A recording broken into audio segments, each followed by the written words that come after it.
अस्सलाम वालेकुम। Style blender में आप सबको खुश आमदीद। आज की इस वीडियो में मैं आपको शरारे से ड्रेस किस तरह बना सकती हैं, बहुत क्विक और इजी ये है। और ये स्पेशली उन लोगों के लिए, ख़ास तौर पर उन लोगों के लिए है कि जो बिल्कुल नए सीने वाले हैं और प्रैक्टिस करना चाहते हैं नए नए डिज़ाइंस की।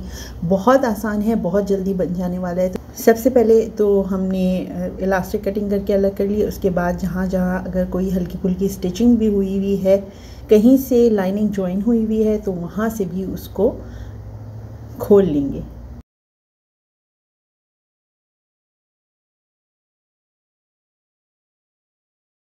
अब हमारे पास लाइनिंग और नेक जो है वो सेपरेट हो चुकी है, अलग हो चुके हैं। तो अब सबसे पहले हम इसके ऊपर ड्राफ्टिंग कटिंग करेंगे।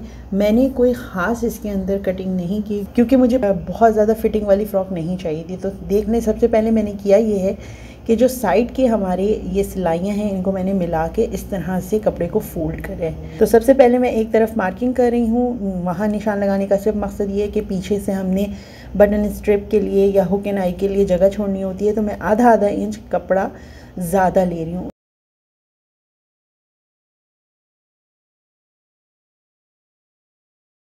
उसके बाद मैं 4.5 इंचज़ के ऊपर शोल्डर का निशान लगाया है।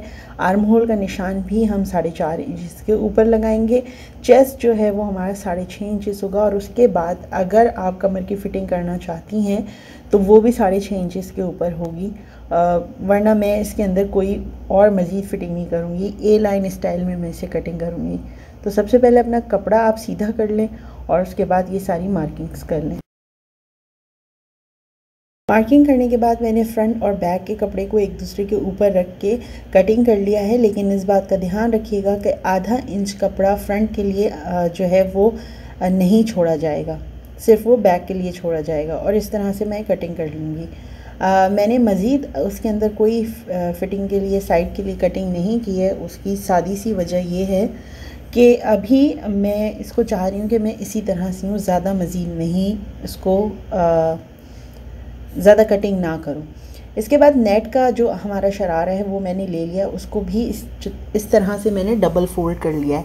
और बीच में जो प्लेट आ रही है वो मैं खोल लूँगी तकरीबन 3-3.5 इंचज़ के ऊपर। उसकी वजह ये है कि हमने यहाँ पर जैसे बैक के लिए हमने कटिंग किया है हुक एंड आई के लिए, तो इतना ही हमें फ्रंट के लिए भी चाहिए होगा। आप देख लें कि मैं जो है वो लाइनिंग को शरारे के ऊपर रखकर बिल्कुल सेम अंदाज से कटिंग कर लूँगी। जहाँ से अनइवन कपड़ा है उसको भी बराबर कर लेंगे हम। आप चाहें तो जो लाइनिंग के पीसेस हैं वो अलग कर लें, इस तरह से आपको सीने में आसानी होगी। और शरारे के पीसेस भी आप साइड से खोल लें। मैंने साइड की सिलाइयाँ जो है वो इसलिए नहीं खोली शरारे की ख़ास तौर पे क्योंकि उसमें नीचे बॉर्डर वगैरह बना हुआ है, तो फिर बॉर्डर भी साइड से खोलना पड़ेगा। और फिर जो है वो जो एक इसकी फिनिशिंग पहले से हुई हुई है उसमें थोड़ी सी तब्दीली आ जाएगी और वो इतना ज़्यादा फिनिश लुक नहीं देगा। फ्रंट की नेक लाइन की जो गहराई है वो 2 इंचेस होगी और पीछे की जो होगी वो 1 इंच होगी। और इसके साथ जो चौड़ाई है गले की वो 1.5 इंचेस होगी। फोल्ड के ऊपर बता रही हूँ मैं आपको, 1.5 इंचेस फोल्ड के ऊपर और खोल के 3 इंच। इसके बाद हम इस तरह से फ्रंट और बैक पे लाइनिंग रख के इसको पिन कर लेंगे और इसके ऊपर सिलाई लगा लेंगे। और बैक से हम प्लीट ज़रूर खोल लेंगे ताकि हम वहाँ पर अपनी बटन स्ट्रिप या हुक आई जो भी लगाना चाहते हैं, ज़िपर, जो कुछ भी आप लगाना चाहें वो लगा सकते हैं। तो ये देख लें मैंने पिन्स के साथ सारा बिठा दिया है। नेट जो है वो थोड़ी सी खिंचती है, तो सबसे पहले मैं सिलाइयाँ लगा लूँगी और उसके बाद कटिंग जो है ना उसको दोबारा से सही से कर लूँगी। अब आप ये देख लें कि मैं बैक की सिलाई कर रही हूँ और बहुत ज़्यादा मैंने गले के ऊपर जो है वो तकरीबन जो है 1 पाँव की सिलाई कर रही हूँ।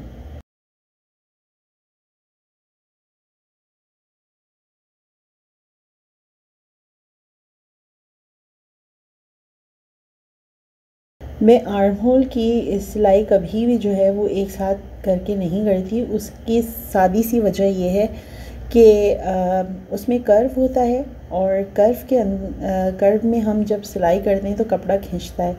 तो कोशिश ये करें कि गले की आप अलग स्टिचिंग करें लाइनिंग के साथ और आर्म होल की अलग करें। सिलाई मुकम्मल होने के बाद इस तरह से जहाँ जहाँ गोलाई आ रही है वहाँ पे छोटे छोटे कट्स लगा लें। इस तरह कपड़े को जब आप पलटेंगे तो आसानी होगी, थोड़ी सी जो कपड़े में खिंचाव होता है वो ख़त्म हो जाएगा जब आप सीधी तरफ इसको पलटेंगे। अब इसको सीधी तरफ पलटने के बाद इसके मैं जो कंधे हैं वो सी लूँगी।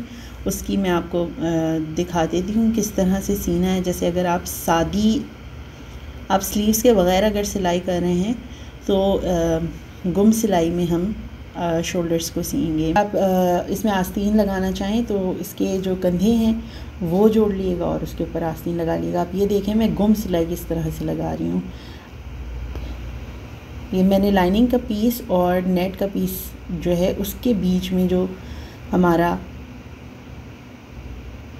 फ्रंट का या बैक का जो भी आपके पास पीस हो उसको इस तरह से बीच में हमने एक सैंडविच की तरह बना लिया और इसके ऊपर हम सिलाई करेंगे। मैं डबल सिलाई कर रही हूँ इसके ऊपर। और उसके बाद जब हम इसे देखें जो हमारा एक्स्ट्रा कपड़ा है उसे हम कटिंग कर लेंगे ताकि जो है वो गुच्छा सा जो बन जाता है वो नीटनेस नहीं रहती।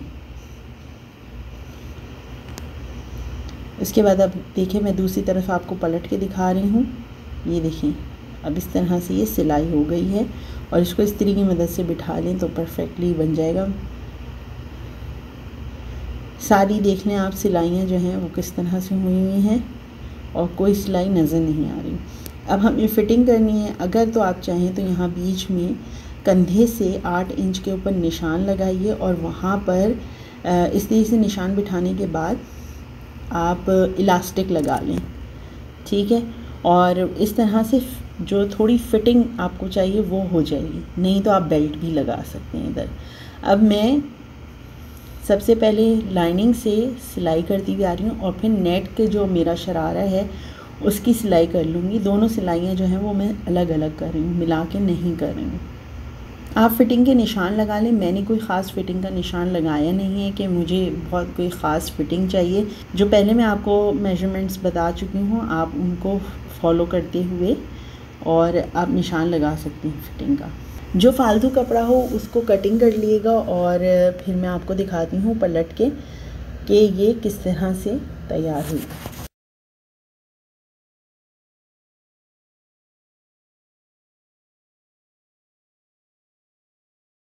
अब सारी सिलाई मुकम्मल हो चुकी है और मैं आपको पलट के दिखा रही हूँ कि ये किस तरह से तैयार हुई है। आप ये देख लें कि हमारा घेर का हिस्सा है और किस तरह से ये नीचे बैठा है। ऊपर मैं यहाँ पे हुक लगा लूँगी और आप चाहें ज़िपर लगाएं, हुक लगाएं, आपकी अपनी मर्ज़ी है, अपनी पसंद है। आगे आप चाहें तो कोई ब्रोच लगा लें, कोई फ्लावर्स बना के लगा लें और इस तरह से साइड जैसे मैंने आपको बताया है इलास्टिक लगा लेंगी तो इस तरह की फ़िटिंग आ जाएगी और नीचे से फ्लेयर होगा। ऊपर से फ़िटिंग होगी कमर के पास से, नीचे से फ्लेयर लुक होगा। तो फिट एंड फ्लेयर लुक कहलाता है ये और ये बहुत खूबसूरत लगेगा। ऊपर चाहें ब्रोच लगा लें, जो एम्ब्रॉयडर्ड पैचेस मिलते हैं वो लगा लें तो मुकम्मल हो जाएगा। लेकिन मेरे पास इसके ऊपर ये इस तरह से मैंने कोट जो आप कह लें ये मेरे पास बना हुआ था, इसको मैंने ऑल्टर करके साइज़ के बराबर कर लिया है और ये इस तरह से तैयार हो गया। अब आप देख लें कि कितना खूबसूरत लग रहा है। अगर आपके पास नहीं है तो नेट की कोटी नेट का कपड़ा लेके आप कोटी बना सकते हैं, कोट बना सकते हैं। इस तरह का लॉन्ग कोट जो है वो बनाया जा सकता है। एक हैवी सा और पार्टी वेयर कह लें या वेडिंग वेयर कह लें आपका तैयार हो जाएगा। आप चाहें तो इस जो फ्रॉक है उसको वैसे भी पहना सकते हैं। ऊपर सिर्फ आपको एक ब्रोच लगाना है या एम्ब्रॉयडर्ड पैच लगाना है, ये बहुत खूबसूरत लगेगी तैयार होने के बाद। और आप ये देख लें फ़िनिश लुक कुछ इस तरह से है। और मैंने क्योंकि लॉन्ग गाउन स्टाइल की बनाई थी इसलिए मुझे ये साइजिंग और जो लेंथ वगैरह मुझे बिल्कुल परफेक्ट लगी थी। लेकिन अगर आप ऊंची फ़्रॉक बनाना चाहें तो ज़ाहिर सी बात है आपको लेंथ जो है वो कम करनी पड़ेगी लहंगे की। जितनी लेंथ आप चाहती हैं आप अपनी बच्ची की नाप लें और उस लेंथ के ऊपर कटिंग करें। आज की वीडियो के लिए बस इतना ही। उम्मीद है कि इससे किसी न किसी को ज़रूर फ़ायदा हुआ होगा और बस आपसे यही एक गुजारिश है कि अपना ख्याल रखें और मुझे दुआओं में याद रखें। फ़ी अमान अल्लाह।